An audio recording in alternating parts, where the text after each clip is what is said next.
ओम नमो नारायण। दोस्तों, कई बार ऐसा होता है आदमी को ज़िंदगी में कि बहुत ज़्यादा जकड़न महसूस होती है।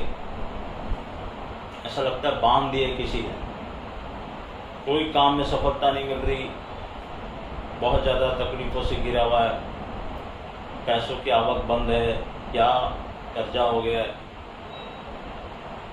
मतलब कहीं से भी कुछ निकलने का चांस नहीं मिल रहा। उसके लिए एक मंगल का बहुत बढ़िया उपाय है जो आपके लिए कई रास्ते खोलेगा। या फिर जिस तरह की आप किसी अगर बहुत परेशानियों में फंसे हो, आपका कॉन्फिडेंस एकदम लो हो रखा है, क्योंकि कई बार क्या होता है कि आप मंगल की वजह से आदमी का कॉन्फिडेंस बहुत ज़्यादा लो हो जाता है, तो वो अपॉर्चुनिटी आती भी है तो उसको ले नहीं पाता है। तो मैं कई बार आपको कह चुका हूँ कि आपको ये सब चीज़ों के लिए हनुमान चालीसा का पाठ करना चाहिए। आज एक उपाय बता रहा हूँ, हनुमान जी का कृपा हुई आपके ऊपर और उपाय सक्सेसफुल हुआ तो आपको जरूर कहीं ना कहीं से निकलने का रास्ता मिल जाएगा।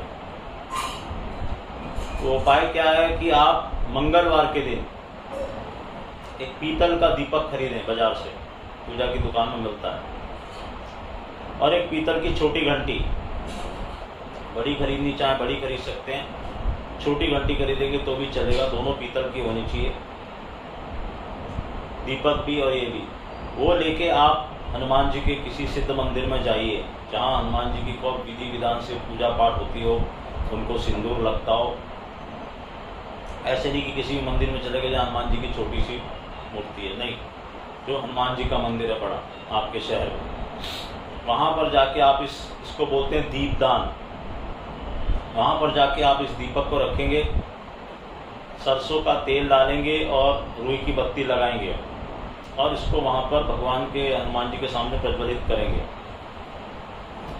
कई मंदिरों में ऐसा करने देते, कई मंदिरों में आपको दीपक नहीं जलाने देते, तो आप पुजारी जी को दे देंगे, वहीं पर जाके सरसों का तेल डालना और बत्ती डालनी और उनको दे देना है कि आप ये जला दीजिए मेरी तरफ से। इसको बोलते हैं दीपदान। और वो घंटी भी उनको दे दीजिए मंदिर में यूज़ करने के लिए। ऐसा आप एक मंगलवार कीजिए, उसके बाद कुछ गैप छोड़िए, या एक मंगलवार कीजिए एक महीने में, फिर अगले महीने में दूसरे मंगलवार को एक और मंगलवार को कीजिए, फिर ऐसे तीसरे महीने में एक मंगलवार को कीजिए। ऐसे 3-4 बार अगर आपने ये काम कर लिया, ये बहुत ही स्ट्रॉन्ग उपाय है, इसलिए इसको रेगुलर बेसिस पे नहीं करना।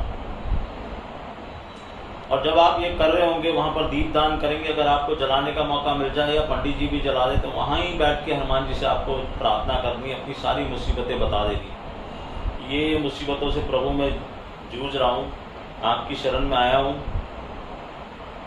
ये कार्य मैं चाहता हूँ कि मेरा हो जाए। आप देखिएगा इसके चमत्कारिक परिणाम होते हैं। अगर आपने कोई गलत काम नहीं किया और आप सच्चे मन से प्रार्थना कर रहे हैं। और दूसरा एक बहुत इम्पोर्टेंट बात बता दूं कि जो हनुमान जी की पूजा करते हैं या हनुमान जी के मंदिर में दर्शन करने जाते हैं या ये कोई भी उपाय कर रहे हैं, तो सबसे पहला उनको नॉनवेज नहीं खाना चाहिए। अगर आप नॉनवेज खाते हैं और फिर ये सब कर रहे हैं तो इसका असर नहीं होगा। दूसरा, अगर आपने कोई गलत काम किया है और उस चक्कर में फंसे हुए हैं तो फिर उसके दूसरे उपाय होते हैं। मतलब गलत ढंग से पैसा कमाया, गलत कोई काम में फंसे हुए, गलत मुकदमा या कोई आपके पास हो गया जिसकी वजह से आप तकलीफ में हैं, तो ये चीज़ काम नहीं करेगी। अगर आप सीधे सच्चे आदमी हैं, रोज़मर्रा की डेली ज़िंदगी आम आदमी के जैसे जीते हैं और किसी वजह से आपके जन्मपति की किसी योग की वजह से ये तकलीफ हो रही है, तो सबसे पहले मेरे महाराज को पुकारिए, आपकी 100% मदद करेंगे। आपका भाव और श्रद्धा इम्पॉर्टेंट है, और खाली करने के लिए नहीं करना, अपना श्रद्धा भाव लेके वहाँ जाना, वहाँ बैठना और सच्चे मन से प्रार्थना करना, और ये दीप और इसका दान कर देना, और फिर देखना कि क्या होता है। कहीं ना कहीं से आपको कोई ना कोई राह जरूर नज़र आएगी। एक बार करके छोड़ा फिर दूसरे महीने, फिर तीसरे महीने, ऐसे 2-3 बार करना बस।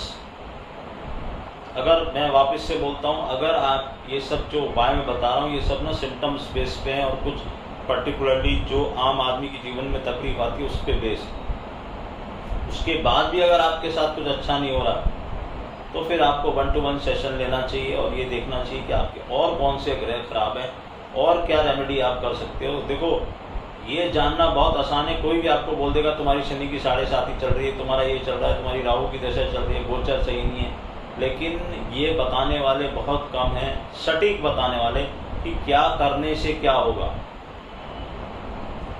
कई लोग बहस करते हैं कि आप किसी की किस्मत कैसे चेंज, जो लिखा हुआ वो तो होगा। ये ना बोलने में बहुत अच्छा लगता है, जो लिखा हुआ वो तो होगा। आपको पता है कि आपको क्या लिखा हुआ? तो हर आदमी कोशिश करता ही है। कई बार मैंने उदाहरण दिया है, बारिश आती है छाता लगाओ, धूप आती है शेल्टर के नीचे आओ, पंखा चलाओ, एसी चलाओ। तो हम तो वो रोकने नहीं गए, लेकिन हमने अपने आप को बचा लिया। तो यहाँ पर हमारे शास्त्रों में उल्लेख है कि बचना कैसे, तो उसी के लिए आपको ये एक चीज़ बताई है, करके देखिएगा। फ़ायदा हो तो दुआ दीजिएगा, नहीं फ़ायदा हो तो मंथन कीजिएगा कि ऐसा क्यों नहीं हो पाया। नमस्कार।